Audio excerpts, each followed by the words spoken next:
Барлығыңызға сәлем достар, менің каналыма қош келдіңіздер. Бүгін сіздермен өте дәмді әрі қолжетімді алмалы бәліш жасайтын боламыз. Міндетті түрде осы рецептпен жасап көріңіздер достар, сіздерге ұнайтын болады. Ең алғаш, яғни қамырын жасап аламыз. Бізге бір жұмыртқа керек, одан кейін 2 ас қасық қантымызды салып, жақсылап араластыратын боламыз.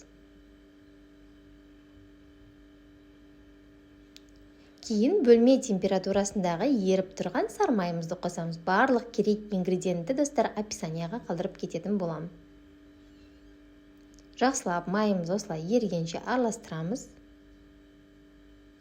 Және ұнымызды електен өткізіп, жаймен деп салатын боламыз. Үстіне қопсытқыш саламыз 1 қасықтай достар.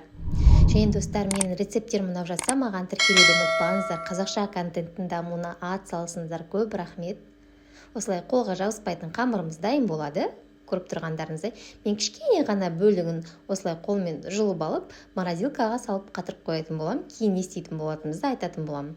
Менің формамның диаметрі. Рецептпен көптеген бәліштердің қамыры етіп жасай беруге болады достар. Қатып қалған қағида жоқ. Енді салмасын дайындауға көрсеміз. Менде осындай 2-3 алмамды, 3 алманы осылай теркадан өткізіп дайындап алдым. Үстіне 2 асықтай қант қосам. Қантты өздеріңіздің қалауларынша қоссаңыздар да болады, және де алып қалған бағанағы майды қосатын боламын.